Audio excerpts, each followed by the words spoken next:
हमारे YouTube channel RK music को लाल button दबा के सब्सक्राइब कीजिए और घंटा के निशान पे दबाइए ताकि हमारे बनाए हुए सभी ऑडियो और वीडियो आप तक तुरंत पहुंचे बिल्कुल मुफ्त।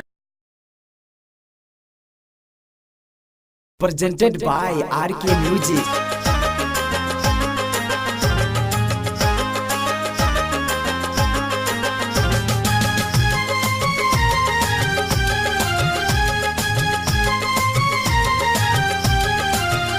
हमर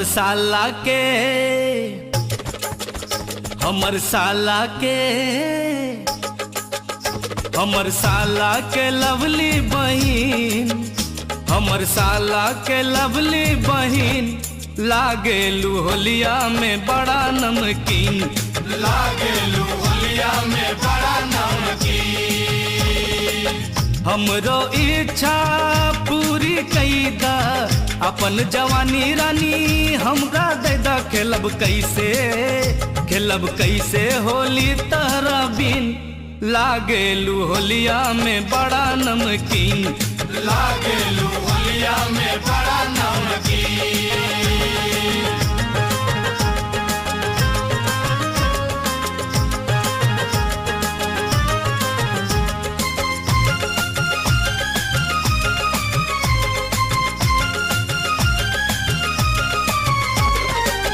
कसमस करता तोहरो जवानी, कर दे गोरी हो आज मन मानी।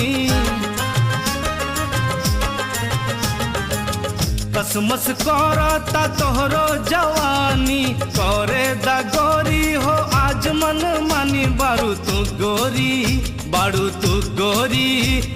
तू गोरी बड़ा कम सीन, लागेलू होलिया में बड़ा नमकीन, लागेलू होलिया में बड़ा नमकीन।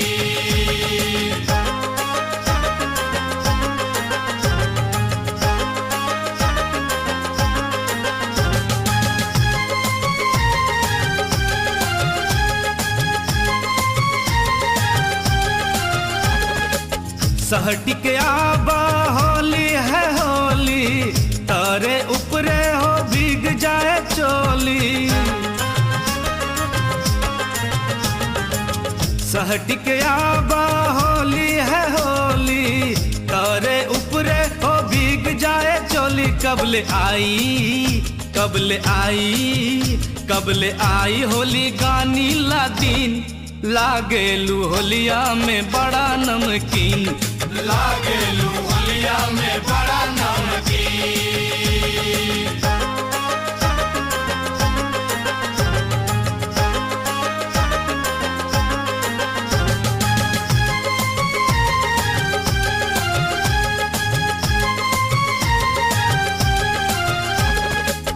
आइल देखा बसंती बयार हो जाई आज गोरी रंग के बौछार हो। आइल देखा बसंती बहार हो जाई आज गोरी रंग के बौछार। अजब खिला तारू दिन दर दिन, लागेलू होलिया में बड़ा नमकीन, लागेलू होलिया में बड़ा नमकीन। हमर साला के लवली बहिन, लागेलू होलिया में बड़ा नमकीन, लागेलू होलिया में बड़ा नमकीन। हमरो इच्छा पूरी कैदा अपन जवानी रानी हमरा देदा, खेलब कैसे होली तहरा बिन लागेलू होलिया में बड़ा नमकीन, लागेलू होलिया में बड़ा नमकीन, लागेलू होलिया में बड़ा